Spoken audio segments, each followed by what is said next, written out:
The desert stretched wide and endless, a burning sea of dust and sun-cracked stone. Heat waves shimmered over the horizon, bending fence posts and mesquite trees into liquid shapes. Buzzards circled high above, waiting, as they always did, for something or someone to fall. Cole Hartman rode slow, his mare's hooves crunching the brittle earth, each step stirring up ghosts of sand. He was 36, tall, rangy, with the lean look of a man who'd seen more dust than water. His hat brim was pulled low against the glare, and his revolver rode easy at his hip, worn smooth from years of use. The trail led him to the outskirts of Rattlesnake Creek, a town small enough that the saloon doubled as the hotel, church, and courthouse on Sunday mornings. The place had a sheriff who spent more time asleep on his porch than chasing outlaws, a general store with shelves half empty, and a few weather-beaten ranches dotting the edges. It wasn't much, but to a man like Cole, who had left behind debts, dead men, and regrets across half the territories, Rattlesnake Creek looked like a chance to breathe. He had 50 cents in his pocket. That was all. And it was that very coin that was about to change everything. The auction nobody attended. When Cole rode into town, a small crowd had gathered near the old barn at the far end of the main street. It was a sagging, crooked structure, boards warped gray by time, its roof half caved in. Tumbleweeds leaned against its walls like beggars seeking shade. Folks stood at a distance, arms folded, eyes narrowed, as though the barn was something foul that might bite if you got too close. The auctioneer, a sweating man in a bowler hat, shouted half-heartedly, "Start and bid. 50 cents for the barn and what's left of the land." Nobody moved. Not a hand lifted. The silence stretched, broken only by the creak of a wagon wheel and the restless shuffle of horses. Cole dismounted, dusting off his duster coat. He studied the barn. Something about the way folks looked at it caught his attention, like they feared it, or at least wanted nothing to do with it. Curiosity was a dangerous trait in the West, but Cole had never shaken the habit. "I'll give you 50 cents, he said, flicking the tarnished coin into the auctioneer's palm. The crowd stirred, muttering. One old rancher spat in the dust and muttered, "Fool." Another woman crossed herself. The auctioneer slammed his gavel against the post. "Sold." And just like that, Cole Hartman owned the barn nobody dared to touch. Whispers and warnings that night, Cole sat in the saloon nursing a whiskey. The place smelled of sweat, smoke, and spilled beer. A piano man played something half-hearted in the corner, while card games went sour at crook tables. "You bought that barn?" A voice rasped beside him. Cole turned. The man was old, skin like leather, eyes sharp under shaggy white brows. His name, Cole would later learn, was Ezekiel Marsh, an old rancher who'd seen the frontier long before the railroads. "I did," Cole said, sipping slow. The old man leaned closer. "Best sell it back to the wind. That place ain't right." Cole smirked. "Ain't right how? Bad things live in that barn. Ain't been touched in 20 years. Last man to go inside, Jeb Crowley, never came out the same. Folks say he heard voices in the rafters. Started talking to shadows. Went mad. Hung hisself from the very beam he swore was whispering to him." The piano went silent for a moment, as though even the keys knew the story. Cole didn't scare easy. He'd faced bullets, knives, and starvation. Ghost stories were the least of his worries. Still, the way the townsfolk shifted uneasily told him the tale ran deep in their bones. He drained his glass, set it down, and stood. "Wes, I'll see for myself."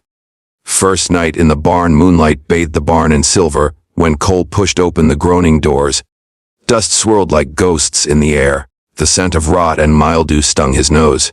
His boots echoed hollow against the warped floorboards. The rafters stretched high above, shadows clutching the beams like claws. Cobwebs sagged heavy, and somewhere in the corner, a rat skittered, claws scratching frantic.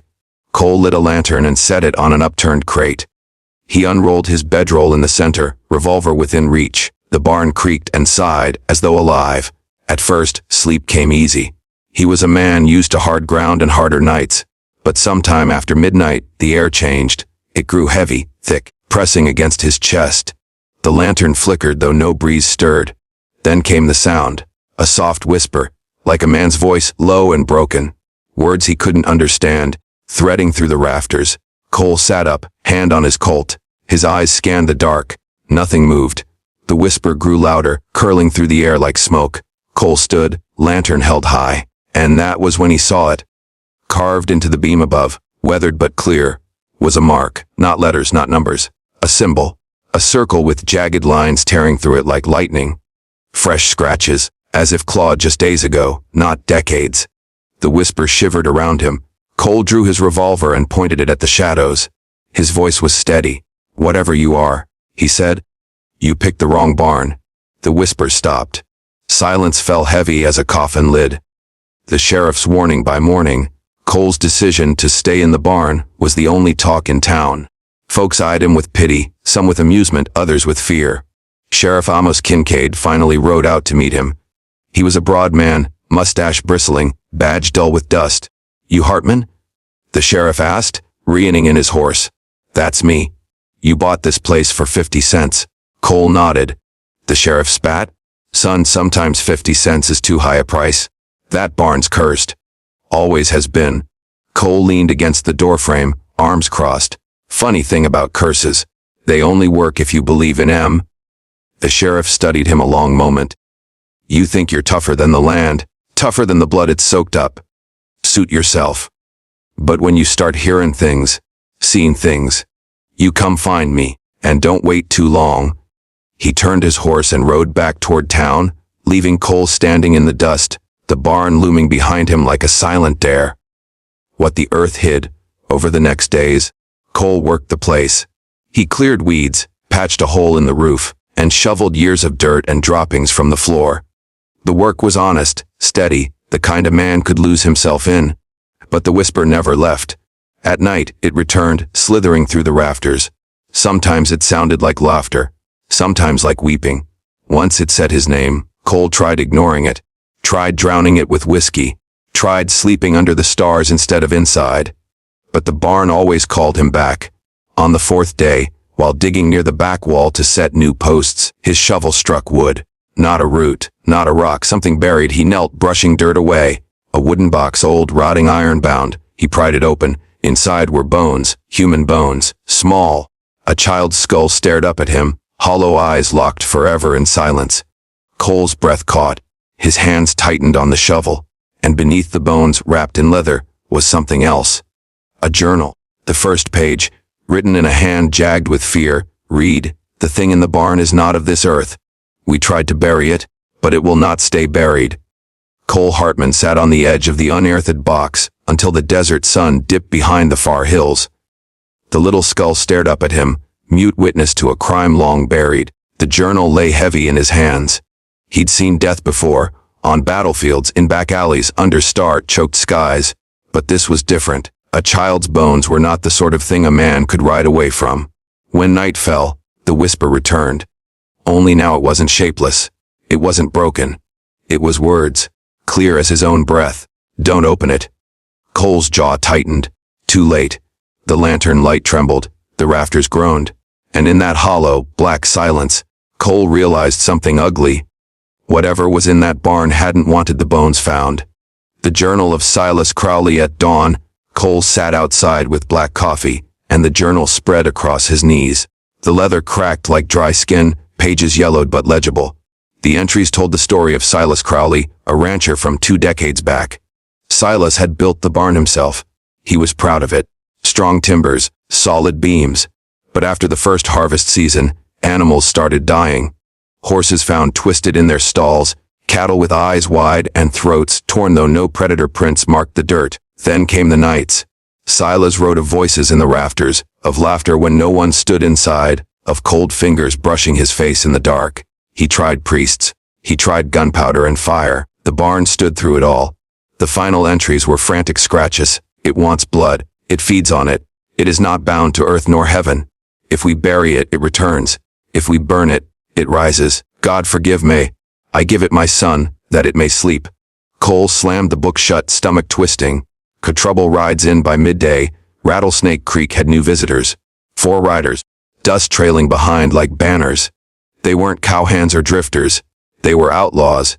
The kind who rode with easy arrogance and eyes that measured every man as prey. At their head was Kane Murdoch, a black-clad gunslinger with a scar cutting down his cheek like lightning frozen in flesh. His reputation ran ahead of him. Kane had robbed trains, shot sheriffs, and buried more men than most graveyards. The outlaws tied their horses outside the saloon. By sundown, they'd bought whiskey, scared half the town silent, and set their sights on easy pickings. That's when Kane heard the story of the barn. Helen Offer in the saloon. Cole was back at the bar when Kane approached, boots heavy, spurs whispering against wood. "You the fool bought the cursed barn?" Kane asked, voice smooth as oil, dangerous as a coiled snake.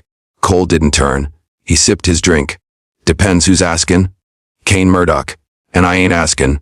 I'm tellin'." He leaned close. "Word is you dug something up out there.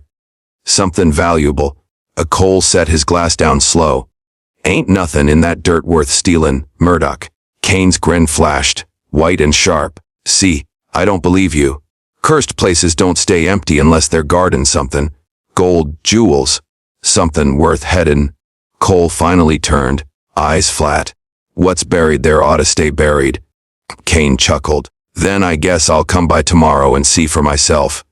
At the sheriff's stand, Sheriff Amos Kincaid cornered Cole outside the saloon after Kane left. His face was tight, jaw working. "You dig up bones." Cole nodded once. "Child's bones. And a book." Kincaid swore under his breath. "That barn's got blood history. Crowley family vanished near 20 years ago. Folks figured they lit out in the night. Guess we were wrong." He gripped Cole's arm. "Listen to me. Murdoch won't stop.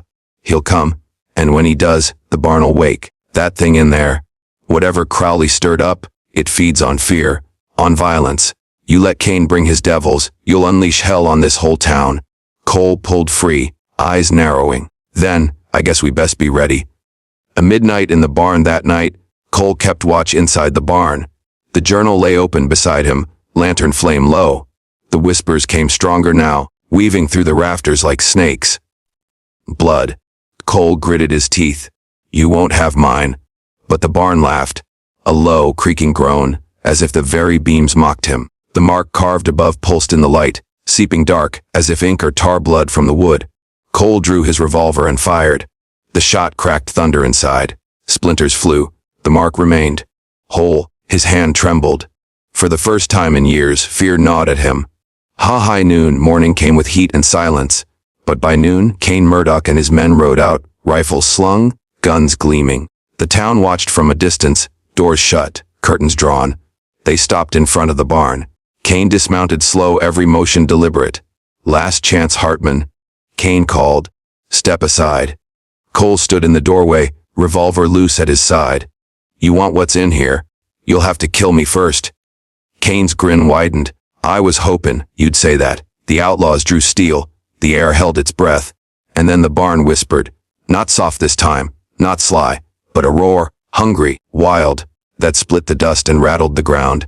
The outlaws faltered, eyes darting. Kane's grin twitched, just a flicker. Cole's voice cut through. "Told you, this place don't want gold. It wants blood." The battle gunfire exploded. Lead tore the air. Cole dove firing from the doorway. One outlaw fell screaming, chest torn open. Another fired wild bullets, chewing the barn wall. But it wasn't just gunpowder in the fight. The barn itself woke. The doors slammed shut with a force like a giant's hand.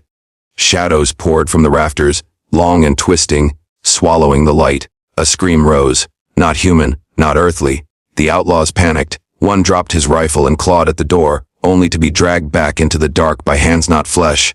His scream cut short. Kane stood firm, eyes blazing, revolver steady.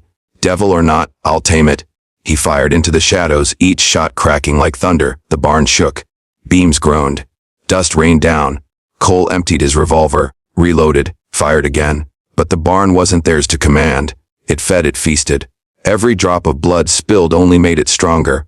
The last stand, when the smoke cleared, only two men stood. Kane Murdoch, bleeding from a graze along his temple, and Cole Hartman, chest heaving, revolver smoking. The barn whispered between them. One more. One more. Kane's grin was gone now. His eyes flicked to the skull in the box, to the pulsing mark above. "It wants you, Hartman, not me. You opened it. You woke it." Cole steadied his gun. "Maybe. But it ain't having either of us." They circled, dust curling at their boots, the barn creaking like a gallows above them. The draw was quick. 2 guns flashed. Cole staggered, bullet grazing his shoulder. His own shot hit true. Kane Murdoch crumpled, blood spreading across his chest. The barn screamed. The symbol split wide, bleeding shadow. Darkness spilled like water from a broken dam. Cole grabbed the lantern, hurled it high. Flames burst, catching dry timber, racing fast as a prairie fire. The barn howled. The whispers twisted into shrieks. The shadows clawed, writhed, burned. Cole dragged the box of bones outside, coughing smoke, fire licking his boots. He dropped the skull into the dirt, hands shaking. Behind him, the barn collapsed, flames swallowing it whole. Aftermath. By dawn, nothing remained but ash and blackened beams. The townsfolk gathered, whispering, eyes wide. Sheriff Kincaid laid a hand on Cole's shoulder. "You put it down." Cole stared at the smoldering ruin. "For now." He turned the skull over in his hands, then dug a grave on the hill above town. He buried the bones proper, under open sky, not in cursed earth. When it was done, he saddled his mare. The town watched as he mounted, dust rising beneath the hooves. "Where you headed, Hartman?" the sheriff called. Cole adjusted his hat. "Far as the trail take me. Some things ain't meant to be owned. Not for 50 cents.